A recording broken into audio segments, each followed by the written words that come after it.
Soal yang pertama, Bu Ani akan mengajarkan materi IPA kelas 6 dengan pokok bahasan bagian-bagian tumbuhan dan fungsinya.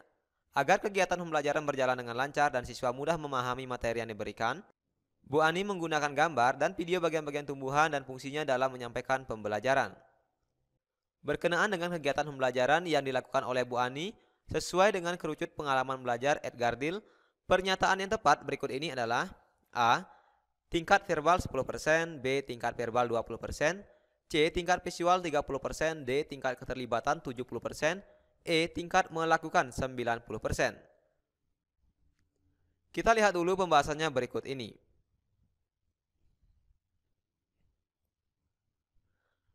Nah, teori belajar dari kerucut pengalaman Edgar Dill ini kurang lebih seperti berikut ini.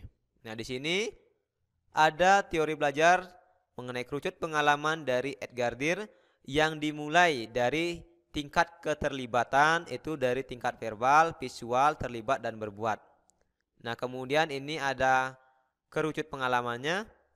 Yang paling atas ada membaca, mendengarkan, lihat gambar atau diagram, jadi melalui media gambar atau diagram, melalui lihat video atau film, melihat atau demonstrasi, kemudian terlibat dalam diskusi, menyajikan atau presentasi, bermain peran, melakukan simulasi, mengerjakan hal yang nyata. Nah, ini merupakan kerucut pengalaman Edgar Dill. Jadi dari masing-masing ini memiliki persentase yang berbeda. Nah, misal yang pertama, untuk tingkat membaca, kalau medianya misalnya berupa sebuah bacaan, itu daya ingatnya hanya 10%. Kalau mendengarkan itu 20%. Nah, kalau melihat gambar, lihat video, demonstrasi itu sudah memasuki tingkat visual dengan daya ingat 30%. Kalau dia terlibat dalam diskusi, ini 50%. Jika dia menyajikan atau presentasi, ini 70%. Nah, yang paling tinggi yaitu bermain peran, melakukan simulasi, atau mengerjakan hal yang nyata, ini 90%. Nah, pada tingkat ini dia sudah berbuat. Nah, berbuat ini berarti mencakup semuanya, verbal iya, visual iya, terlibat iya. Nah, ini sudah semuanya tercakup dalam yang namanya berbuat. Dari kerucut pengalaman Edgar Dill ini, jika kita implementasikan dalam dunia pendidikan, nah kurang lebih seperti ini. Kalau tadi membaca, itu berarti dia medianya bisa berupa lambang kata atau lambang visual. Kemudian kalau mendengarkan, ini medianya bisa berupa rekaman atau dari radio atau audio. Nah, kalau lihat gambar atau diagram, kemudian lihat film, demonstrasi, nah ini bisa dia berupa gambar hidup, misalnya televisi atau pameran dan museum. Nah, ini. Selanjutnya terlibat dalam diskusi. Nah, untuk terlibat dalam diskusi ini bisa dia dharma wisata. Karena dalam kegiatan dharma wisata itu kita akan melakukan diskusi dengan narasumber yang terpercaya.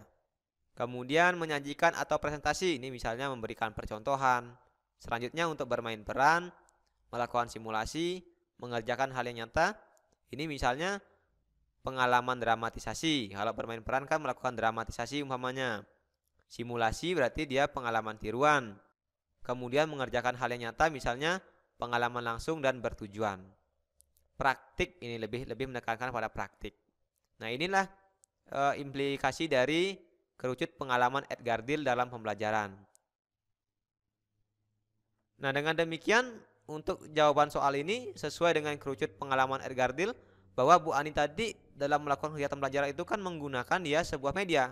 Medianya berupa gambar dan video. Jadi kalau berupa gambar dan video itu kan dia ada pada daya ingat 30%. Nah, sehingga jawaban yang tepat untuk pertanyaan ini yaitu yang C, tingkat visual 30%. Kita lanjut ke soal berikutnya. Memberikan gambaran bahwa pengalaman belajar dapat melalui proses perbuatan atau mengalami sendiri apa yang dipelajari sendiri. Proses mengamati dan mendengarkan melalui media tertentu dan proses mendengarkan melalui bahasa. Sebagai seorang guru, apa yang harus dilakukan dalam pembelajaran berdasarkan kerucut pengalaman dari Edgar Dill? Nah, ini masih sama. Masih ada hubungannya dengan teori pembelajaran Edgar Dill. Nah, kita lihat dulu pembahasannya. Nah, tadi bahwa teori pembelajaran Edgar Dill itu kan dari yang abstrak ke yang konkret. Yang abstrak itu kan dengan media kata, itu yang paling atas. Kemudian dengan melakukan sesuatu yang nyata, itu ada di paling bawah yang paling konkret. Nah, perlu teman-teman ketahui bahwa kerucut pengalaman yang diperkenalkan oleh Edgar Dale ini pertama kali pada tahun 1946. Nah, dalam bukunya yang berjudul Audiovisual Method in Teaching, tentang metode audiovisual dalam pengajaran. Nah, kerucut pengalaman Edgar Dale ini banyak dijadikan sebagai acuan dalam landasan teori penggunaan media dalam proses pembelajaran. Nah, jadi kata kunci dari sini yaitu penggunaan media. Nah, sama juga tadi dalam kerucut pengalaman Edgar Dale itu kan dari yang abstrak ke yang konkret. Yang konkret itu pasti media. Nah, dengan demikian kerucut pengalaman Edgar Dale ini lebih mengutamakan media konkret dalam pembelajaran. Maka jawaban yang tepat untuk pertanyaan ini yaitu yang B.